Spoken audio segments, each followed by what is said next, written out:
네, 북한이 김정은 국무위원장이 참관한 가운데 새로운 수중 핵 전략 무기 체계 시험을 진행했다고 오늘 아침 조선중앙통신이 보도했습니다. 북한이 수중 핵무기를 개발해서 시험을 한 사실을 공개한 것은 이번이 처음인데요. 예, 이렇게 북한의 도발 위협이 그 어느 때보다 고조돼 있습니다. 오늘 두 분과 이야기 나눠보겠습니다. 문성묵 한국국가전략연구원 통일전략센터장, 문근식 경기대 정치전문대학원 교수 두 분 나와 계십니다. 어서 오십시오. 네, 안녕하세요. 네, 안녕하십니까. 지금 바로 말씀을 드린 것처럼 오늘 아침에 조선중앙통신이 보도한 바에 의하면 새 수중 공격형 무기 체계에 대한 시험을 진행했다고 북한이 밝혔습니다. 북한의 주장에 따르면 11년 전부터 준비를 하고 착수해서 수중 핵무기를 완성했다라고 하고 있는데 어느 정도 수준이라고 저희가 봐야 될까요? 이번에 이제 시험 발사에 성공했다. 저는 그렇게 평가를 해요. 시험 예. 발사가 끝나면은 그게 이미 50여 차례 했다니까 그거는 뭐 실제 했는지 안 했는지 모르겠는데 예. 이번에는 시간까지 나왔어요. 59분 뭐 주행도 하고 그랬다고 그러는데 이 정도 59시간, 되면은 예. 한 몇 년 후에는 실전 배치가 가능한데 예를 들면은 러시아가 2019년도에 포세이돈이라는 비슷한 그러나 크기는 커요. 거기는 한 30톤 정도 돼요. 네. 근데 그거를 시험 발사에 성공했다고 하고 작년 7월 달에는 우리는 이제 수중 무인 잠수정 그렇게 얘기해요. 여기에는 뭐 여러 가지 공격 잠수정 그러는데 그거를 러시아가 2022년 7월 달에 실전 배치했다고 그랬어요. 그러니까 지금은 시험 발사에 성공했고 향후 실전 배치를 위해서 수없이 발사하지 않을까 이렇게 예상을 하고 있습니다. 이게 저희가 알기로는 핵추진 잠수함을 보유한 나라가 몇 안 된다고. 핵추진 잠수함 보유한 나라는 7개 국가죠. 미국, 영국, 예. 프랑스, 중국, 인도.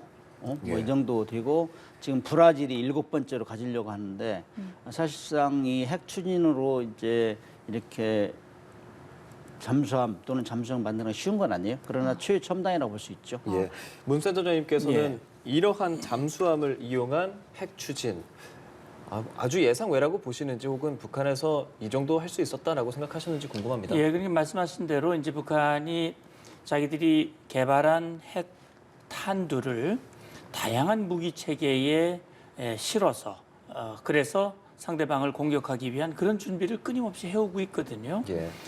이번에 이제 한미연합연습 또 미국의 중요한 전략 자산이 한반도로 전개하는 과정에서 북한이 그런 얘기를 했어요. 김여정이 그랬죠. 건건사사 다 보면서 자기들이 가지고 있는 무기 체계를 효과적이고 압도적으로 대응을 하겠다라고 얘기를 했고 그 후에 우리 한미연합연습 개시 전에 북한이 당중앙군사위원회 확대회의를 열었어요. 거기에서 김정은이 그런 얘기를 했지요. 하여튼 지금 한미가 하고 있는 이런 연합연습은 북침 핵 전쟁 연습이고 예. 자기들이 가지고 있는 핵 억제력, 북한은 뭐 억제력이라고 얘기를 하지만 그 억제력을 최대한 발휘할 수 있는 그런 다양한 체계, 다양한 수단 이런 것들을 우리는 다 구비하고 있다. 그걸 보여주겠다라고 얘기를 했는데 실제 이번에 나타난 걸 보면 상당한 이 다양한 그 무기 체계를 보여주고 있어요. 다시 말하면 단거리, 다시 북한의 KN-23이라고 하는 북한판 이스칸데르도 나왔고요. 잠수함에서 발사하는 순항 미사일, 전략 순항 미사일도 나왔고 아주 단거리 미사일도 있고 ICBM도 있고 이제 이번에는 이렇게 지금 북한 주장 그대로 얘기를 하면 수중 핵 전략 무기 체계라고 그랬거든요. 근데 이게 핵 잠수함하고는 좀 혼돈하지 않는 게 좋을 것 같아요. 다릅니까? 그러니까 핵 추진 잠수함은 두 가지 종류가 있는 걸로 알고 있습니다. 기본적으로 미국이 가지고 있는 잠수함들은 원자력으로 추진을 하죠. 그게 핵잠수함이라고 얘기하죠.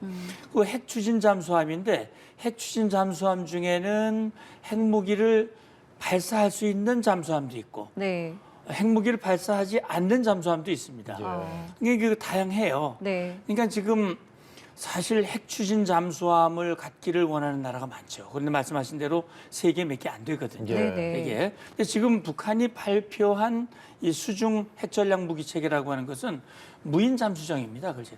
우리는 무인 잠수정이라고 얘기하는 건데 사람이 타지 않는 잠수정에 거기에 이제 핵 탄두를 탑재해가지고 공격하기 위한 그런 무기를 지금 이번에 시험했다는 얘기거든요. 그래서 지금 문 교수님 말씀대로 이건 아직은 시험이고 네. 뭐 실전 배치할 수준은 아니라고 하더라도 네. 이것이 계속 발전한다고 본다면 우리에게는 대단히 위협적인 무기체계가 될 수 있다라는 건 유의하면서 대처를 해야 될 텐데 네. 북한이 어쨌든 지금 한미가 전개하고 있는 연습에 하나하나 대응하는 그런 무기체계, 우리는 어떤 수단에도 다 대응할 수 있는 무기체계, 핵 공격 가능한 준비가 돼 있다라고 하는 것을 이번에 우리 한미에게 또 우리 국민들에게 또 북한 주민들에게 하나하나 소상하게 지금 보여주고 있는 상황입니다. 예. 약간의 북한에서는 부연 설명을 좀 드리면은 예, 말씀해 우리 주시죠. 저 센터장님이 좀 잠수함까지 다 하셔요 이제. 그래가지고 아주 잘하시는데 예. 실질적으로 이제 북한이 최근에 들어서 가장 강조하는 게 뭐냐면은 핵무기를 뭐 전술 핵무기를 만들어 가지고 남한 전역을 공격하겠다 작년 내내 주장한 거예요. 그래서 이제 핵무기를 소형화, 다중화, 표준화 이거를 완성했다. 그래서 지금 그거를 계속 보여주는 거예요. 조금 전에 말씀하셨지만은 뭐 ICBM도 했지, 그다음 SLBM도 거기다 SLBM도 미니 SLBM까지 다 개발했다고 시험 발사까지 했잖아요. 예. 이제 이렇게 소형으로 이제 잠수정에 핵탄두를 실어가지고 하면은 가장 두려워하는 거는 미국일 거예요. 왜냐면은 미국의 항모 전단 같은 경우는 북한에서 공격하려면 잠수함이 가서 공격하고 그래야 되는데 잠수함 북한은 지금 잠수함이 국제 제재, 경제산 이런 것 때문에 큰 잠수를 못 만들어내요. 그래서 이 잠수 정의를 조그마한 거를 실을 수가 없거든요. 그래서 이제 해안에서 발사해가지고 그 잠수정 이런 거로 핵탄두를 실어가지고 공격한 다음 미국의 본토도 공격할 수 있고 한국모함도 공격할 수 있고 이게 다양해지는 거죠. 그래서 이거를 정말 실로 대비하기가 어렵다. 그래서 러시아에서 작년도에 이제 그 포세이돈이라는 수중 드론 그런 수중 핵 잠수정을 만들었을 때 미국에서 발각했어요. 이거 정말 어떻게 대비할 것이냐. 우리가 핵탄두, ICBM 이런 거 다 감축무기 규정해가지고 다 감시하잖아요. 네네. 그런데 이거는 물속에서 하기 때문에 어디서 쏠지, 얼마나 쏠지, 어디에서 가다가 터질지 네. 이런 거 모르는 거예요. 10,000km, 러시아 같은 경우는 사정거리가 10,000km 정도 돼요. 그렇군요. 그렇다면 지금 엄청나게 우리 위력적이죠. 무기 체계로의 이 어떤 방어 능력으로는 어느 정도 이게 엄청나게 지금 가능할까요? 대책이 거의 없어요. 미국에서도 이런 무기체계에 대해서. 미국에서도조차. 그래서 이거는 실로 위협적이다. 그래서 지금 러시아가 하고 나서 지금 북한도 그걸 답습하고 있는데 지금 벤치마킹에 따라가고 있는데 여기에 대해서는 하루빨리 이제 감시 능력을 우리가 개발하고 우리도 핵추진 잠수함 빨리 개발해서 그런 걸 사전에 억제해야 된다 이런 얘기를 많이 하고 있습니다. 이게 얼핏 듣기엔 센터장님 지금으로서 뭐 탐지하고 막아낼 수 있는 방어 체계가 없다처럼 느껴지기도 하고 엄청 위협적으로 느껴지기도 하는데 당장 뭐 사용할 수는 없겠지만 북한의 개발 속도가 우리가 방어 체계를 만드는 속도보다 빠를 가능성도 배제할 수 없지 않겠습니까? 그렇습니다. 그래서 어차피 이제 북한이 지금 말씀하신 대로 다양한 플랫폼을 가지고 북한이 가지고 있는 핵탄두를 다양한 수단으로 다양한 장소에서 다양한 시각에서 김정은이 지시하면 언제 어느 때든 원하는 목표, 겨냥하는 목표를 향해서 타격할 수 있는 역량을 지금 완전히 갖추려고 노력을 한단 말이죠. 우리는 지금 뭐 미국이 제공하는 확장 억제도 있습니다만 한국군 자체로서는 소위 말하는 삼축 체계를 지금 강화하고 있지요. 그래서 킬체인과 이 미사일 방어 체계 KAMD 그리고 이것들이 실패했을 때 완전히 응징하기 위한 대량 응징 보복 이런 수단들을 이제 구비해 나가고 있는데 북한이 창을 계속 개발하면 우리는 또 방패를 또 계속 개발을 하거든요. 저는 이런 생각을 합니다. 북한이 이거를 아무 때나 쏠 수는 없다고 생각을 해요. 이게 이걸 사용을 해서 우리를 공격할 상황이 된다면 이거는 굉장히 정치 군사적인 상황이 악화가 되는 거거든요. 그럼 북한이 언제 어느 때 어떤 무기를 우리를 사용할지 모른다라고 하는 상황을 다양한 감시 수단 이거는 뭐 인공위성도 있고 고고도 무인 정찰기도 있고 통신 감청 수단도 있고 다양한 수단들을 통해서 만약에 북한이 이런 움직임이 보여진다면 아예 그 자체를 무력화시키기 위한 다양한 방법들을 우리 군도 아마 한미와 함께 또는 한미 일과 함께 대응을 하리라고 봅니다. 어쨌든 북한이 끊임없는 이런 도발 노력과 우리의 안전을 지키기 위한 대응 노력이 지금 계속 이어지고 있다고 저는 생각을 합니다. 이런 시각에 대해서는 좀 어떻게 생각하세요? 그러니까 과거에는 이런 어떤 잠수정 공격 같은 게 상당히 좀 위협적이었었지만 지금은 그만큼은 아니다라는 이제 일부 분석가들의 이제 어떤 분석에 대해서는 좀 어떤 생각하고 계시는지요? 근데 잠수정 개발 능력 그다음에 기술 수준은 세계적으로 많이 향상이 돼 있어요. 근데 예. 잠수정은 운용하는 데서는 어려움이 있어요. 왜냐하면은 이 수상에서는 전파로 다 통제를 하잖아요. 그리고 네. 전파는 아주 정직한데 물속에 들어가면은 음파로 그런 잠수정을 지휘해야 되기 때문에 음파로 지휘하기는 엄청 어려워요. 그래서 실용화는 잘 안 됐지만은 기술은 계속 발전되고 있어요. 그런데 거기다가 이제 핵무기까지 답지한다 그러면은 이거는 일반 잠수정이 주로 개발되는 이유는 수중의 탐사 목적이에요. 그래서 어디 뭐 자료 수집한다든지 예. 이런 건데 거기다 핵무기까지 실으면은 이거는 가공할 위협이 되기 때문에 네. 이걸 억제를 어떻게 할 것이냐, 통제를 어떻게 할 것이냐, 지휘를 해야 될 거 아니에요. 네. 예. 그래서 그런 문제들이 굉장히 대두되고 있어요 지금. 예. 22일에는 함흥 일대에서 순항 미사일 발사했다고 밝혔었죠. 이에 대한 북한이 고도 600m에서 핵탄두 실험을 한 거다라는 입장을 냈습니다. 지금 잠수함 얘기도 하고 있고요. 이렇게 핵탄두 상공 600m 순항 미사일이지만요. 이런 내용들 그러니까 하늘에서 바다에서 계속 이런 얘기들을 하고 있기 때문에 다양화하는 북한의 의도는 어디에 있겠습니까? 예, 그러니까 말씀드린 대로 북한은 자기들이 가지고 있는 핵탄두를 우리가 지금 진행하고 있는 산축 체계를 회피를 해서 기습적으로 타격을 하고 자기들의 그 타격 목적을 달성하기 위해서 네. 지금 개발하고 있는 거 아니겠습니까? 그러니까 네. 지금 북한이 미사일 기습 효과를 달성하기 위해서 기본적으로 미사일 로켓 연료를 고체화시키는 그런 노력을 하고요.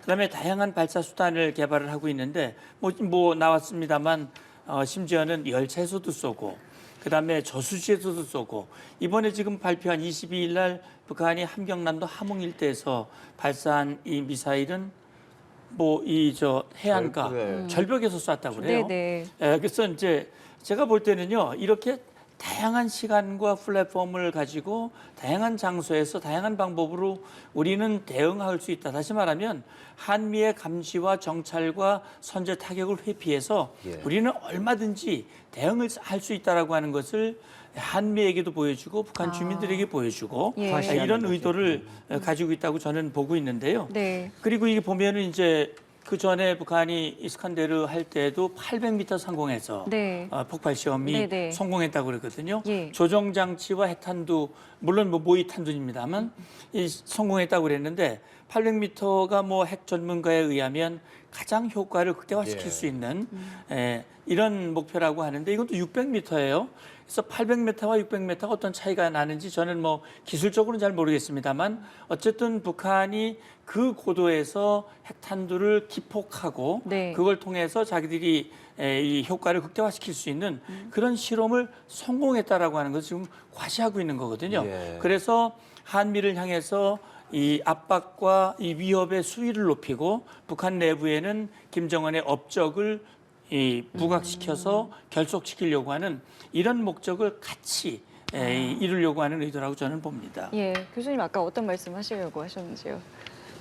과시한다는 얘기죠. 예. 그래서 이제 어떤 상황이 될지 우리는 이제 이중방어, 삼중방어 뭐 계속 주장을 하는데 네. 아무리 그런 능력을 갖추어도 우리는 뭐 수중에서 지상에서 다 발사할 수 있다. 그다음에 이제 우리 북한이 제일 두려워하는 것 중에 하나가 지금 한미 연합 방위 전력이잖아요. 그렇기 때문에 그렇게 해도 조금 전에 문 센터장님 말씀하셨지만 600m다, 800m다 이거는 그 방사능 낙진 효과라든지 충격파라든지 이런 정도가 제일 좋아요. 왜냐하면은 그 히로시마 나가사키에도 그 공중에서 500에서 580m 투하를 했어요. 폭발을 시켰어요. 그래가지고 일시에 7, 8만이 죽었다고 7, 8만 명이 이런 것도 하나의 우리도 그 높이에 따라 다 조정할 수 있다. 이런 능력이 있다. 예. 너희들이 우리를 뭐 초형화됐다고 못했다고 이렇게 자꾸 무시하고 그러는데 우리는 이런 능력까지 가지고 있다는 걸 예. 보여주는 거예요. 그러니까 이런 과시들을 그러니까 우리는 전하는 입장이잖아요. 센터장님 사실 그 전에 잠수함에서 쐈다 그랬을 때도 그랬고요. 최근에 뭐 V자 화형으로 봐서는 사일로를 하나 만든 건가 뭐 이런 생각이 드는 것도 있었고 잠수함도 나오고 아까 말씀하신 절벽도 나오고 이렇게 열거를 제가 하는데도 상당히 많습니다. 이것들을 우리가 다 포착하고 정말 이런 데서 쏠 수 있을 가능성에 대해서 미리 인식하고 있을까? 이 부분에 대한 의심하는 시각도 사실은 있거든요. 네, 그렇죠. 근데 이제 엊그저께 국회 국방위에서 국방장관에게 그런 질문이 있었던 것 같아요. 이번에 북한의 이 전략 순항 미사일 발사를 4발을 발사했는데 그걸 포착을 했느냐라고 했을 때 포착을 했다라고 얘기를 했거든요. 네. 그러나 왜 즉시 발표를 하지 않았느냐라고 하는 거에 대해서는 우리가 운영하고 있는 감시정찰 체계의 보완을 위해서 그런 얘기를 했다라고 얘기를 하거든요. 사실 우리의 감시정찰 능력이 어느 정도가 되고 어느 수준이고 얼마나 자세히 볼 수 있다라고 하는 것을 북한이 안다면 그걸 회피할 수 있잖아요. 이 기습의 효과를 높일 수 있으니까 우리가 역량은 있지만 그걸 그대로 다 드러내지는 않지요. 그래서 저는 뭐 100% 완벽하게 다 보고 있다라고 말하기는 어려울 거예요. 왜냐하면 북한이 그걸 회피하고 있으니까요. 그러나 그런 허점이 없도록 하기 위한 대비 체계를 지금 군이 또 한미가 끊임없이 네. 노력을 하고 있고 거기에 이제 일본의 정찰 감시 능력도 함께 힘을 합치기 위해서 우리가 한미일 또 지소미아의 정상화도 네. 그런 목적으로 추진하는 것으로 그렇게 이해하시면 좋을 것 같습니다. 그렇다면 이번 합참에서 순항 미사일 발사 사실 공개와는 별개로 지금 저희가 이야기 나눴던 이 공격정 시험에 대해서는 공개하지 않았잖아요. 네. 이것도 그렇다면은 일부러 공개하지 않았다고 보시는지요? 그거는 판단하기가 좀 어려울 것 같습니다. 이거는 네. 사실상 물속에서 하는 거기 때문에 예, 예. 탐지가 어려워요. 그리고 잠수함 정도 되면은 잠수함이 나가는 걸 항구를 나가는 걸 포착할 수 있어요. 그런데 이거 무인 잠수정 이런 것들은 아주 소형이거든요. 아. 10톤 이하. 그렇기 때문에 안 잡히는 게 태반이에요. 그렇기 네. 때문에 그리고 또 자기들이 시험으로 운용해가지고 성공하면 발표하고 예. 성공 못할 확률도 많거든. 그래서 예. 아마 그런 것도 있지 않았나. 그래서 아마 이거는 포착하기 쉽지 않아요. 같은 생각이신 것이요? 예, 아마 저도 그런 추정을 하는 거거든요. 예. 물속에서 한 것이기 때문에 그걸 우리가 사전에 포착하기는 쉽지 않을 것이다. 북한의 잠수함의 움직임은 우리 군이 포착을 하고 있는 걸로 알고 있습니다. 아. 그러나 이런 이 잠수정, 소형 잠수정의 경우에는 포착 못했을 가능성도 저는 배제할 수 없다고 봅니다. 예. 이런 상황에서 말씀해주신 뭐 삼축 체계 등등 한미가 연합해서 수많은 연습들을 진행하고 있고요. 뭐 네. 어제 연합 연습은 끝났지만 그 외에도 많은 뭐 쌍둥 훈련 등 진행이 되고 있습니다. 특히 경항모급 마킨 아일랜드 부산항에 입항했거든요. 네네네. 이 부분은 저희가 어떻게 좀 이해하면 강습 좋겠습니까? 상륙함은 원래 그 지난 몇 년 동안에 실기동을 훈련 안 하고 그냥 페이퍼 엑서사이즈 했어요. 예. 그러나 이제 지금부터는 올해부터는 실제 기동 훈련을 하자 해가지고 한미 간의 그 상륙 함정들 그다음에 전투 함정 다 이게 저 연합에서 훈련하고 있는데 이 상륙 감습함은 한 5만 톤 정도 돼요. 그리고 거기에서 이제 항공기 그다음에 상륙 돌격 장갑차 이런 걸 싣고 다니면서 이제 그 육지에 병력을 투사하는 건데 예. 이번에 이제 그동안 훈련이 소규모 또는 그냥 지휘소 훈련만 했는데 예. 실제 훈련하면서 이제 오니까 북한에서 굉장히 긴장을 하는 것 같아요. 아. 그동안 뭐 우리가 옛날에 팀 스피리트나 포리그나 이런 거 할 때는 항상 떠들었죠. 우리가 훈련하면 자기들 포 쏴대고 뭐 했는데 지난 몇 년간은 그렇게 안 하다가 이제 뭐 아주 굉장히 반발이 심한 것 같아요. 그리고 미사일을 계속 쏴대잖아요. 네, 네. 그래서 그런 상륙 강습함도 있지만 좀 있으면은 항공모함도 와요. 그러면은 항공모함에서는 무엇을 얘기할 것이냐. 거기에 가장 적합한 전력이 조금 전에 얘기한 수중 잠수정, 핵 추진 잠수정 이거예요. 아. 그래서 우리는 항공모함 전단, 뭐 상륙 감습함 이런 데 다 대비할 수 있다. 이렇게 이제 보여주는 것이죠. 결국 북한은 지금 우리가 주목해야 될 부분은 이런 겁니다. 북한은 자기들은 피해자고 한미가 가해자다. 아, 예. 한미가 긴장 고조의 주범이고 자기들은 그걸 자위적인 조치로서 지금 방어하고 있다. 그래서 미사일 발사 도발이고 유엔 안보리 결의를 위반하는 불법 행위인데 그걸 이제 일상화하고 정상화하려고 하는 그런 시도를 하고 있는 거예요. 그래서 지금 결국은 한미연합연습이 이게 정말 북한을 자극하고 북침 핵전쟁 연습이기 때문에 우리는 자위권적 차원에서 하는 것이고 따라서 유엔 안보리가 규정한 이 불법이라고 하는 것은 이중 잣대고 잘못된 것이다. 네. 최근에 중국과 러시아 정상이 만나서 회담하면서도 북한의 합리적인 우려를 이해해야 된다. 다시 말하면 북한의 핵미사일 개발은 이건 합리적인 것이다. 불법이 아니고 예. 이렇게 만들어가는 이런 구도에 대해서 정말 유념해야 된다고 생각을 예, 합니다. 이렇게 한미가 많은 연습들을 하고 있잖아요. 훈련들을 하고 있는데 이게 좀 이례적으로 많은 훈련을 한다는 시각도 있고요. 혹은 축소되기 전으로 정상화되는 거다 이런 시각이 있는데 뭐 두 분께서 예편하셨고 오늘 계셨던 것과 비교해 보면 최근에 한미 연합 훈련의 빈도라든지 그런 것들은 과거와 비교하면 어떻습니까? 아무래도 한미연합훈련의 규모 이런 거를 보면은 해군 훈련이 제일 많아요. 왜냐하면 조금 전에 말씀드렸던 항공모함 전단이 오면은 정말 북한에 수려하는 거거든요. 예. 그동안에 뭐 그 쌍용 훈련도 좀 오랜만에 재개되는데 예.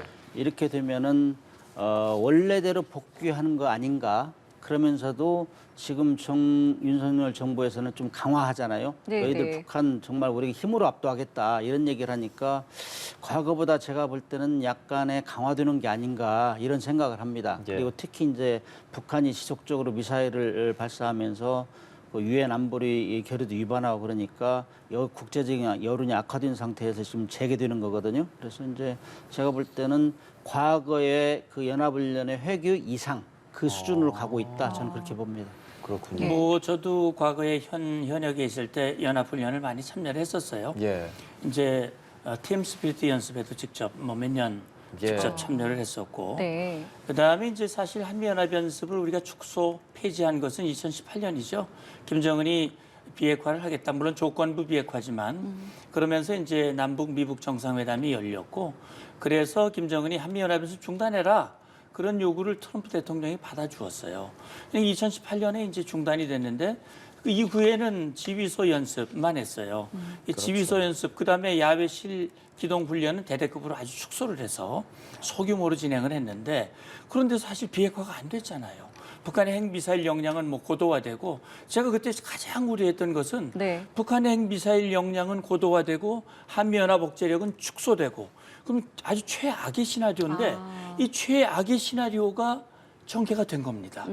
그래서 결국 작년 5월 달에 윤석열 정부가 출범하면서 바이든 대통령이 방한을 했고 한미연합연습을 정상화하자. 다시 말하면 옛날대로 복원을 하자는 겁니다. 예. 중단됐던 것들을 복원을 하고 그다음에 이제 가장 지금 우리 국민들이 걱정하는 것은 미국이 한국에 제공하는 확장 억제예요. 네. 근데 이 확장 억제가 과연 실효성이 있느냐, 신뢰할 수 있느냐? 네. 그렇죠. 북한은 지금 핵무력 이 공격을 법제화시키고 전술핵 운영 부대를 가지고 서울을 핵 타격을 하겠다고 그러는데 이게 과연 가능하냐? 이런 것들이 걱정이 되니까 우리 국민들 사이에는 우리도 자체 핵무장을 하자 이런 여론이 많이 나왔잖아요.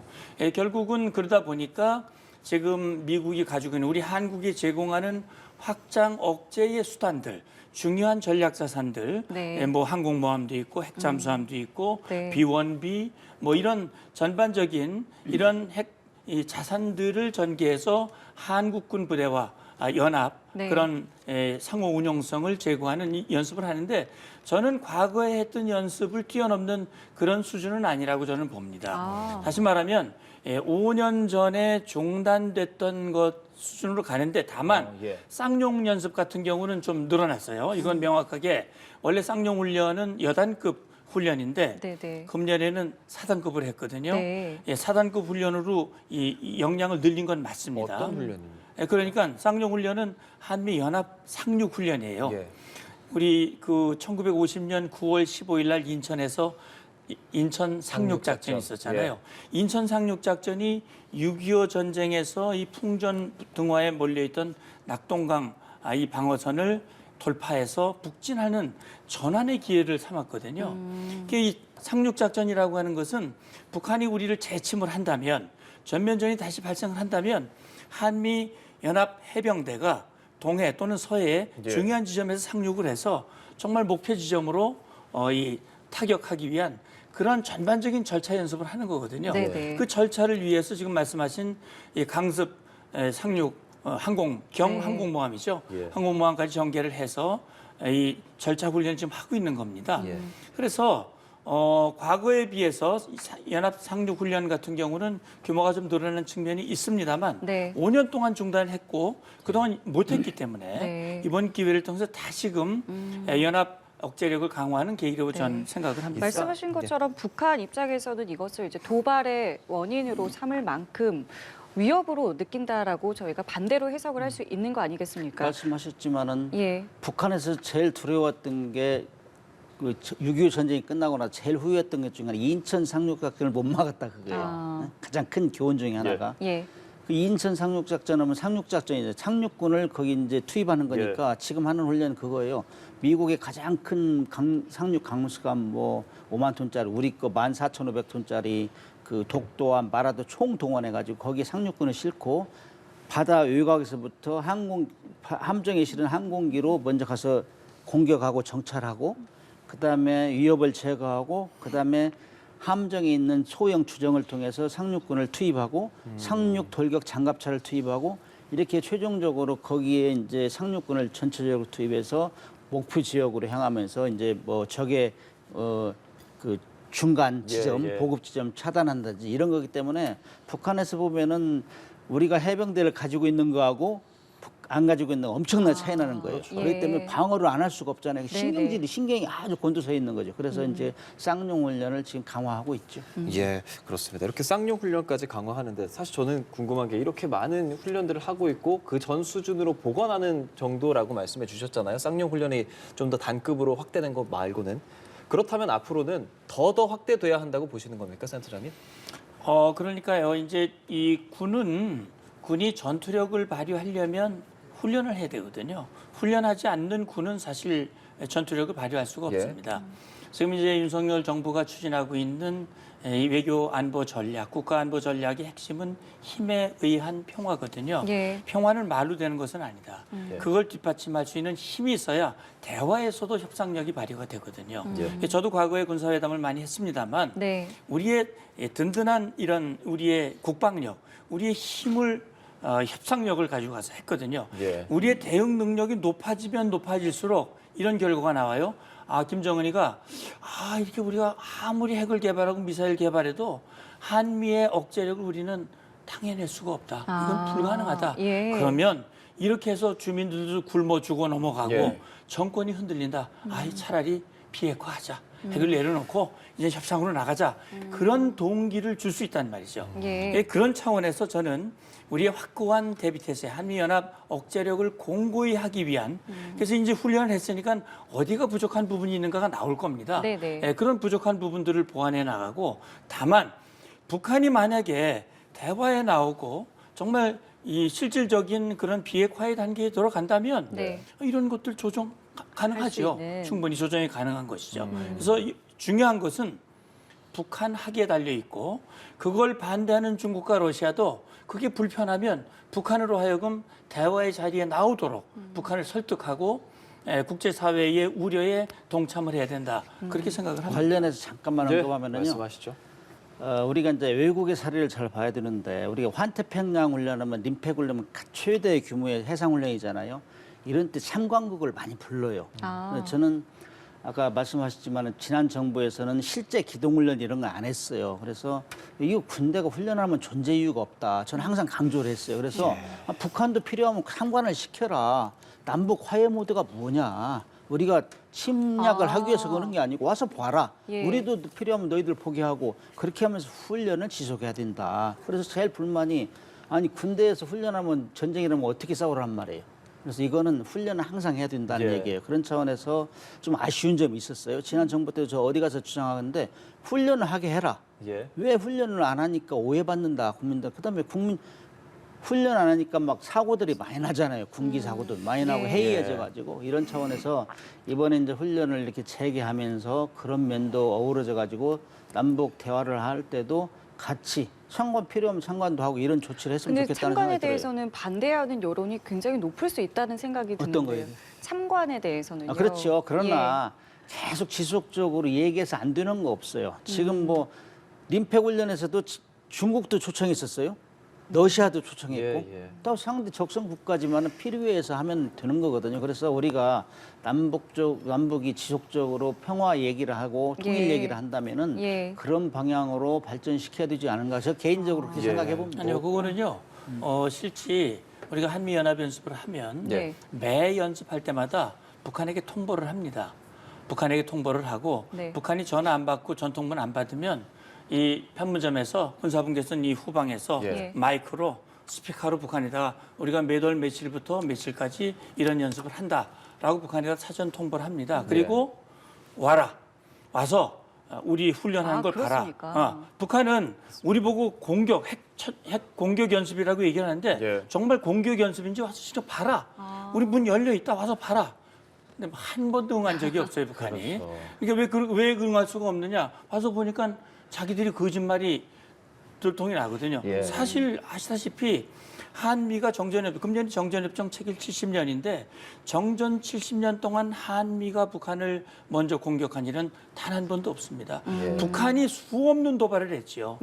북한이 도발을 했지 우리가 공격하지 않는다는 거 북한이 잘 알고 있습니다. 그러니까 제가 그 한미 연합 훈련에 참가장교로서 참가했을 당시에도 뭐 CPX를 하고 나서 2주차에 FTX 그러니까 야외 실기동 훈련을 하기도 했었는데 근데 많이 말씀만 들으면 훈련이 많아지면 좋겠다는 생각이 들어요. 하지만 우리가 미국에게 그럴 때마다 전략 자선도 한 번씩 오라고 또 요구를 해야 하고 미군과의 협조, 그럼 미군이 또 오키나와에서나 이렇게 또 주둔하는 부대들이 한국에 또 들어와야 하고 이런 부분에 대한 조율이 더 많이 필요할 텐데 그런 협상 같은 것들은 저희가 물밑에서 잘 하고 있습니까? 아니요, 그거는요. 걱정할 이유가 없다고 생각을 해요. 왜 그러냐면 우리는 한미 상호 방위 조약을 맺고 있어요. 그러니까 미국은 우리에게 우리 동맹국 한국을 지켜준다는 공약을 매번 확인을 하지요. 그리고 한미는 북한의 유사시, 다시 말하면 북한이 6.25와 같은 재침을 했을 때 우리가 어떻게 대응할 것인가 하는 이 전략 지침과 작전 계획이 구비가 돼 있습니다. 그리고 그 지침과 이 작전 계획에 따라서 이 지금 연합연습이라고 하는 것은 그 지휘부의 연습과 함께 FTX, 다시 말하면 미국의 전략 자산이 어떻게 전개가 돼서 어떻게 하는 모든 것들이 한미가 합의가 돼 있어요. 매년 또 협의를 합니다. 그다음에 국방장관이 만나서 또 SCM, 작년엔 미국에서 했고 금년엔 한국에서 하도록 돼 있어요. 이런 협의들이 이 계층적으로 다 되고 있고 특히 우리는 한미 연합 방위 체제를 유지하고 있잖아요. 연합사가 있습니다. 그런 것들이 유기적으로 잘 되고 있다는 걸 아시면 됩니다. 알겠습니다. 자, 이렇게 북한은 끊임없이 도발을 이어가고 있는데 오늘은 올해로 서해 수호의 날이 이제 8주년을 맞게 되었습니다. 북한의 위협은 계속해서 고조가 되고 있다 보니 오늘의 기념식이 더 의미가 있지 않을까라는 생각을 하게 되는데요.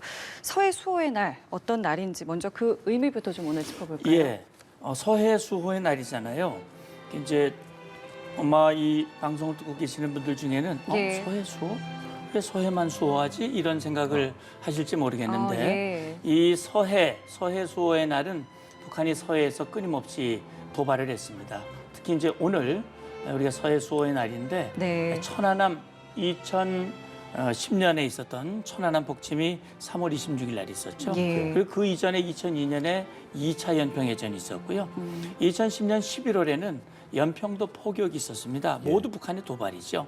이 도발에서 우리 서해를 지키기 위해서 정말 산화한 장병들 그때 희생을 기리고 그때 또 참전했던 우리 장병들의 참전을 기억하고 그다음에 우리 국민들이 이걸 계기로 해서 전 국민이 하나가 돼서 북한의 어떤 도발에도 우리 국토를 지킨다는 결의를 다지는 그런 날로 법정 기념일로 제정을 해서 매년 2016년 이후 매년 기념식을 하고 있습니다. 그렇습니다. 올해 8회째인데요. 서해 용사 55인에 대한 추모도 많이 열릴 예정입니다. 지금 보여드리는 화면이요. 국립대전현충원의 윤석열 대통령도 참여해서 호국 명령을 기리는 기념일을 기리는 행사를 하고 있는데요. 교수님께서는 또 해군 출신이시고 이 서해에 대한 또 생각이나 지금 이 기념식을 바라보는 입장도 좀 남다르실 것 같습니다. 뼈가 아프죠. 굉장히 가슴이 아프고 정말 있을 수 없는 일이 벌어졌어요.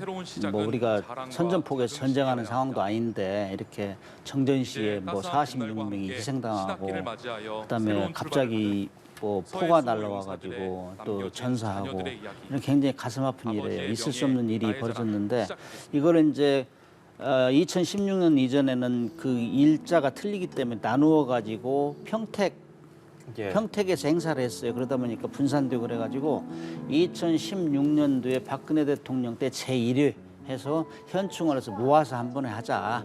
이렇게 해서 시작했고 그다음에 2020년에는 문재인 대통령 참가했고 제가 기억하기로는 이게 한번 대통령이 참가는 한 3번째 정도 되지 않을까 이렇게 하면서 전 국민들한테 이제 바다 수호에 대한 의지를 이렇게 강력하게 보여준과 동시에 그동안 희생했던 사람들을 넋을 기리고 이렇게 하는 거라고 봐요. 근데 이제 이번에 하면서는 서해뿐만이 아니라 동해, 남해에서도 지금 동시다발적으로 훈련하고 있다고 그래요. 그래서 서해뿐만이 아니라 전 바다를 지키기 위해서 우리는 이렇게 일심단결해서 훈련하고 있다.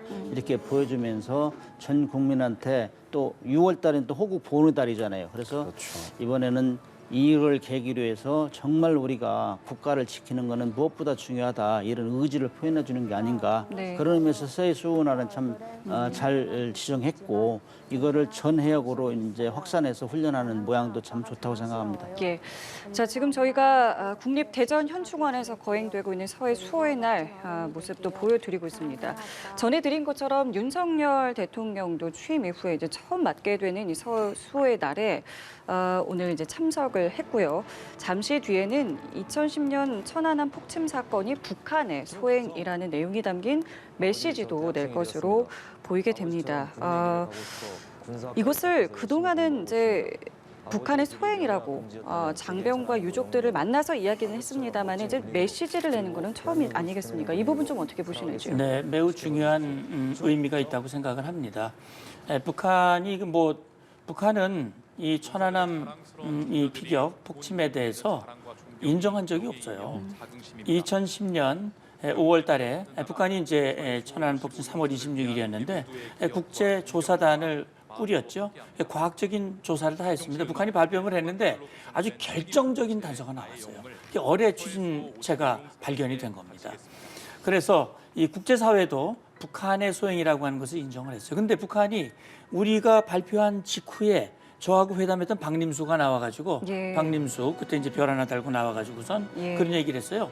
천안호 사건은 우리와 아무런 상관이 없습니다. 남조선의 자작극입니다. 이런 식으로 얘기를 했어요. 이런 식으로 얘기하면서 발뺌을 하고 있습니다. 사실 제가 회담을 할 때 김영철이가 사실 정찰총국장으로서 천안함 폭침의 주범이거든요. 한 번도 인정을 하지 않았어요. 근데 사실 앞에 정부에서 좀 애매한 입장을 취했죠. 그 일각에서는 또 우리 내부에서 천안함은 뭐 좌초설이다, 충돌설이다 이런 식으로 하면서 또 일각에서는 천안함 장병들, 특히 생존 장병들에 대해서 당신들은 패잔병 아니야? 뭐 지켰으니까? 뭐 이런 아주 그 옳지 않은 그런 그 잘못된 여론들이 있었어요. 제가 이제 대통령께서 오늘 대통령이 된 후 첫 번째 맞는 이 기념일에서 북한의 소행이라는 것을 확실하게 얘기함으로써 이 천안함에 대한 잡음들을 정리하고 특히 희생된 분들, 또 생존하신 분들의 명예를 회복하는 그런 중요한 의미가 있다고 봅니다. 지금은 추모 공연이 진행이 되고 있습니다. 잠시 뒤에 또 윤 대통령은 이 서해를 지키다가 전사한 용사 55명의 이름도 이제 부를 것으로 보이는데요. 오늘 이제 윤 대통령의 이제 참석 처음입니다. 어떻게 좀 보고 계시는지요? 대단히 의미가 크다고 보고요. 그다음에 이제 그동안 남북 화해 모두 조성을 위해서 전 정부에서는 많이 노력하면서 이런 것이 희생됨으로써 이게 이제 이런 행사가 좀 크게 부각되지 않으면서 그때 희생당한 그 전사자 가족이나 이런 데서는 정말 뼈에 사무쳤을 거예요. 우리가 정말 나라를 지키다 이랬는데 이 정도밖에 안 되느냐. 이래가 굉장히 소리 없이 울고 하는 사람 저를 많이 봤습니다. 그러나 이제 예. 우리가 미국 같은데 선진국에 가 보면은 군복만 입고 다녀도 와서 경례하는 사람도 있고 격려하는 사람도 있고 그래서 우리는 지금 그런 게 굉장히 희석돼 있어요. 그러면 누가 앞으로 이렇게 국가를 지키기 위해서 희생을 하겠느냐 이런 얘기가 굉장히 많이 있어요. 그래서 이런 차에 대통령이 또 처음으로 참석하는데 아주 잘 됐다고 보고요. 그래서 우리 국가를 위해서 희생한 사람들은 항상 어떤 상황에서 어떤 일에도 우리가 이렇게 보답을 하고 보응을 하고 기리겠다 이런 의지를 보여주는 건 참으로 좋은 거고 그 유가족들의 큰 힘을 실어주지 않나 이렇게 보고 있습니다. 예, 오늘 윤석열 대통령이 하나하나 언급할 55 용사의 이름, 그러니까 연평해전 용사, 천안함 용사, 포격 용사인데 이들에 대한, 그러니까 희생한 장병들에 대한 적절한 예우가 필요하지 않는가에 대한 목소리는 계속 나오고 있습니다. 센터장님 어떤 생각 갖고 계십니까? 맞습니다. 이게 이제 북한이 말이죠. NLL 북방 한계선이죠. 북방 한계선은 정전협정 체결 직후 이후부터 서해에서 충돌을 방지하는 실질적인 해상 군사 분계선의 역할을 해왔어요. 북한도 그 존재를 명확히 알고 있고 북한도 지키고 있습니다. 예를 들어서 북한의 어선이라든지 북한의 어민들이 표류해서 내려오면 우리가 돌려줄 때 그 NLL 북방 한계선에서 만나서 돌려줍니다. 그리고 북방 한계선은 남북 기본 합의서에서도 불가침 경계선으로 재확인을 했던 거예요. 예. 자, 그런데 북한이 그걸 무력화시키려고 했습니다. 네. 북방 한계선이 무력화되면요 가장 영향을 받는 것이 서해오도입니다. 서해오도 안위가 보장되지 않습니다. 우리의 영토고 우리의 주민들이 안 되고 두 번째 중요한 것은 뭐냐면 수도권. 이 서울은 물론 서울 그다음에 인천, 경기 이쪽 지역의 안위가 어려워지는 거예요. 예. 특히 우리 인천공항 얼마나 많은 항공기들이 드나듭니까? 굉장히 위험해지는 거거든요. 북한이 이 NLL을 무력화시키기 위해서 1차 연평해전 99년에 있었죠. 99년 6월 15일입니다. 그때는 뭐 북한이 그냥 완전히 이 박살이 나가지고 돌아갔는데 그러면서 북한이 경계선 협상을 하자고 요구를 했었습니다. 그리고 이제 말씀하신 대로 2차 연평해전이 2002년 월드컵 예. 4강전 할 때 그때 이게 일어났단 말이죠. 그래서 이때 희생됐던 분들 그리고 그 다음에 2010년에 천안함 폭침 때 희생됐던 분 희생자를 구조하는 과정에서 순직한 고 한조 주인 예. 준이 예. 그 다음에 이제 연평 포격 도발 때 희생된 2명의 해병 장병 이분들을 이제 기억하는 기념하고 기억하는 그 행사인데 저는 그렇게 생각을 합니다. 국가를 위해서 희생된 분들은 네. 국가가 끝까지 책임져주고 특히 우리 국민들이 그걸 기억하고 예. 감사하고 존중해야 네. 지금 군복을 입고 있는 군인들이 그래 나는 국가를 위해서 희생하더라도 그것은 이거야말로 가장 가치 있는 일이다라는 생각을 갖게 되는데 그걸 무시하거나 폄훼하거나 이렇게 된다면 지금 군복을 입고 있는 지금 수고하는 장병들이 그런 마음이 과연 생기겠는가 예. 하는 우려가 있습니다. 그런 차원에서 오늘 예. 대통령께서 예. 55명을 한 명 한 명 호명하면서 예. 그렇게 한다면 매우 의미 있다고 생각을 합니다. 예, 오늘 기념식의 주제가 헌신으로 지켜낸 자유, 영웅을 기억하기입니다. 말씀하신 것처럼 우리 많은 분들의 헌신과 자유를 위해서 지켜낸 영웅들을 저희가 끝까지 좀 기억을 해야 할 것 같고요. 말씀드린 것처럼 윤석열 대통령과 김건희 여사가 제8회 서해 수호의 날 기념식에 참석을 했는데요. 윤 대통령의 기념사도 잠시 뒤에 진행이 될 예정입니다. 오늘 기념사에서는 이 서해를 지키다가 전사한 용사 55명의 이름도 들어가게 될 것 같은데요. 자, 그럼 저희 지금 두 분과는 여기서 좀 인사를 좀 드리겠습니다. 오늘 두 분 말씀 감사드리겠고요. 인사를 드리겠습니다. 고맙습니다. 감사합니다. 예.